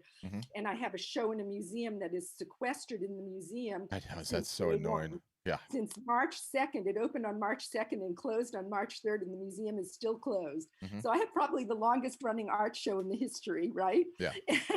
But it's never been seen by anyone. Yes. But in any event, we could use that in your marketing. A year and a half stint at the such and such museum, right? Like, right? Yeah. Exactly, because it is kind of funny. But I related very much to Margie's comments, because I feel that what I have felt is that I do have a Facebook following, and I do have a what's it called? The other thing, Instagram and all of that. However, they are not my buyers. My buyers are the people that I have been to one of my shows in person and have purchased from me at a show. So I sort of feel like those people that are on my Facebook page or my other thing are not my art buyers. They're just like friends or friends of friends or whatever they are, however they got on there. I have no idea. And so like Margie, how do I manage this? How do I manage the fact that from my perspective, and it may be an erroneous perspective in this day and age, that I've never had anyone buy anything from my websites. I have only had them purchase from in person and then call me on the telephone and make appointments and come to me and purchase again. Yes. So I feel like how do you do this? I mean, Yeah. how do I? And then I feel like the people on my Facebook page are freaking sick and tired of, they don't want to. They know I'm an artist. They're not going to be. I don't know. Well, thankfully they're not seeing any of it because the organic reach on Facebook pages is less than 1%. What explain to me your inventory? Do you only sell originals, and what do the price points start at? No, I sell everything. I had a business in which 30 years ago, I had a business at the Breakers Hotel in which I sold my images of the Breakers Hotel, the Flagler Museum, the major tourist attractions. Well, that in place Florida. doesn't suck. That place doesn't suck. No, No. for on T-shirts, mugs, greeting cards, I am not in the rarefied strata of Yes. You can only buy my original artwork. However, I do have that as well. So I have custom commissioned portraits. They're very inexpensive. My things are not expensive. They're not in the very, I mean, they're like $2,500, $3,000, $10,000. I've sold pieces up to $20,000 when I had my gallery in 1990, 94.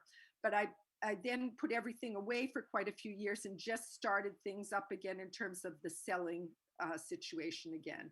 That has just recently sort of been reignited, and I have other things that I do that could contribute to that, so to speak. But it's not solitary. My page is not a solitary art page. My late husband was the father of environmental architecture. So I do a lot of, that kind of thing too. And I'm a yoga instructor. So I've got it all kind of on there in discrete different places. But, I don't know whether I should open a completely separate thing with you guys or use you guys to direct to my individual gallery, to my gallery on my website. Yeah, we'd have to break it down and look. The simple sort of framework to go through is like, is the current website selling any art for you at all? If the answer is no, it's a very easy decision. It's time to move. What's great about it though is that all you're going to do is you're going to take the URL that you have currently, and instead of posting it at your current website, you're going to post it to your art storefront site. And what's great about that is there's still links, and your site is still, Google knows what it is, and you've had it for a long time, so you don't lose any of that. You're just pointing it to a store that'll actually sell. But my guess is what you've been doing on the social media sites, you're probably missing some of the mechanics of the sales and how to turn those people into buyers. There are buyers on there. I mean, just given your history and what I'm hearing, your disconnect is probably just understanding the mechanics of a sale and how that all works, and some of the marketing. I don't try to sell art on my thing. Well, that's a problem. Yeah, we want to fix that. We want to fix that. Okay. Yeah, we need to fix that. And you know what I was just going to do to all of you? My mom just walked in the room, and I just came up to Boston to celebrate her 103rd birthday. She's an artist. Get out. And I was just she walked in the room to give me my laundry because I'm sick. And I was going to show you some of her artwork or something like that. Or maybe I should make a site for her. She's 103 years old. Unbelievable. The fact that you're toughing out this call with strep throat, and that you traveled, and that your mom's 103rd birthday. I think you've got the drive to achieve whatever you like, Jill. You just need some direction. She's unreal. Yeah, amazing. Yeah, but no, it's been very informative, even though I got on very late. Very informative and very interesting and inspirational. I want to tell you that you're a very you remind me of the kind of Tony Robbins kind of talker in terms of just spewing out the information that needs to be told. Well, I appreciate that. I appreciate that. Well done. I got fired up. I think he's a little bit better shape than I am, but I'll take it. Get well, and wish your mom a happy birthday for us. That's amazing. I'm trying to show you one of her paintings up on the wall there, but I can't seem to do this very well. Yeah. Anyway, she's got skills. Yeah, but so you would then take my website and bring it to your storefront, and then give me the tools to market myself better than I've ever done. 100%, exactly right. Okay. Exactly. All right. And that is, what's that called? A bronze level or something, where that has levels, or what? Yeah. When you request a demo and you talk to them, they can walk you through which ones. It doesn't matter. You pick the one that works for you, but we just need to get you focused on doing some marketing. And I'm not worried about you for 1 second, Joe. We can help you. I'm not worried about that either. I haven't even been worried about selling stuff because I have never tried really on, I just sort of assumed that if people were interested, they would see that it's available on the website and do it. So, and call that Breakers Hotel back. You want back in there. That place is the prestige right now. Yeah, well, I had a very adorable, or maybe for a long time. In the old days. It was on the honor system. It was very, very, and then they went corporate on me. Yeah. And then I still had a business with them, but it's okay. I miss the honor system in the good old days. So the stories that emerge from that are amazing. But okay, get well. Yeah. No more talking. Save that voice. And yeah, thanks. Great questions. We can help you. Bye, Joe. 103. Amazing. Okay. Sean, I'm trying to read this one. Cell phone started to include a camera, and I switched a career to web development, but I've never shared my love for the camera. So I like a couple of sites with artists on your platform. I already know the developer side will want to heavily tweak the style. I'm going to unmute you, Sean. Where are you? And I see you're on the phone, but you'll still need to unmute, Sean. And yeah, thanks, Tim. See ya. Can you unmute, Sean? Maybe you're not in a position. Yeah, so can you hear me now? Oh yeah, I got you. You have the flexibility to hack at things if you're so inclined, but you don't need to waste even a minute of your time doing it. Not even a minute, because your problem is not the fact that you can't tweak the website the way that you want. The problem is marketing, and until you solve that, it's sort of like we've 80-20'd an art website that is going to sell fantastically and will get the job done, right? So you can come back to it later and really tweak it and get it the way that you want. But I'm telling you, all of that work that you put in, the ROI that you're going to get out of tweaking the website is not going to be anywhere near in line to the ROI that you're going to get from working on the marketing and trying to get more eyeballs to your art, right? So like, I totally understand that. Yeah. So if you and I are business partners, I'm going to be like, no, stop it, Sean, stop it. You can do that in your margin time, and I know you want to do that, but that is not going to move the needle on your business. And all I care about is that you're moving the needle on your business and generating more sales. Okay. I know it's hard. And by the way, I can't begin to tell you how many times I've learned this lesson the hard way in my own career. So I could smell my own. Trust me, I've been there. But you gotta. It's just not the big. Unfortunately, I'm a simple, so. Yeah, it's just not the biggest problem, right? Like, sort of the way that I like analogize it, and I like it, is that like we get stuck in our human mind that your boat is sitting right on the shore, right? And you're like, I'll launch this thing and I'll get this thing going, but let me just put one more coat of lacquer on the poop deck up there and change the curtains down in the galley and sand these railings one more time. And I'm like, Sean, we have to see if the boat floats. Push the damn boat into the water. Let's make sure it floats. Let's start sailing it down river. And a year from now, we can start working on the curtains, right? You got to make sure the boat floats. So that's what I would do. I'd poke you and prod you, and I wouldn't let you touch it. I have no problem with that. I think I'm just thinking later down the road when I do want to test that a little bit further. Oh, yeah, 100% you can. But here's the other dirty little secret. And, I get in trouble when I say this, but I don't care. It's truth. The website is the worst way out of the three to sell art, full stop. The worst, okay? The worst. What is the best way to sell art? Trick question. In person, face to face. That will never change. Still the best way, was the best way, will always be the best way. Problem, we are all geographically fixed on this planet. Okay, we need to sleep. And unless you're my wife, you can't have 15 conversations at once. So yes, we do need to have a website, okay? So it can handle all those things. The third way, which should be the second way because that's where it is in priority, is selling art, kind of like what we're doing right now. Via live video, either one-to-one or one-to-many. It is the next best thing. It is the newest way to sell art. Everyone in the art selling world is trying to figure it out right now. And so knowing that, you need to have all three of those in your business. But I would way rather you figure out and you hack, Sean, on how you're going to get 10 more video calls a month with prospective collectors to look at your art than I would bells and whistles on the website, because the website's the worst way to sell. Until you're maxing out the better ways to sell, the website's not the issue. That's all I'm saying. Okay. You got me ranting on a Friday. Thank you. Yeah, thank you. Okay.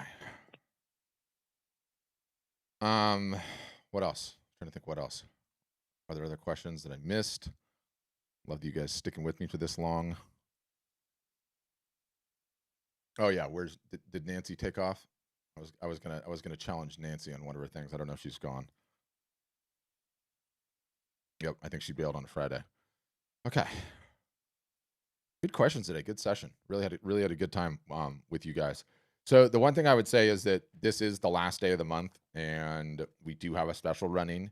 If you're just in the consideration stage and it's early on and you're like, whatever, you don't have to do anything. Okay, we're going to be around. But if you're on the fence in the slightest, it makes sense to get a demo in today, because if you do decide to sign up, by putting the demo in today, you lock in the lowered pricing. You'll still get the deal pricing, which ends today. So it's a good idea to do that. There's links in the chat. There's links all over our website. You'll qualify for the spring special, which is pretty significant savings. Ask those guys, and they'll sort of outline what the deals are. But other than that, great calls today. Really enjoyed it. Thanks for sticking the whole thing out. And yeah, have a wonderful weekend, everybody. See you guys soon. Bye now. Welcome aboard, Brandon. We'll see you on the inside soon.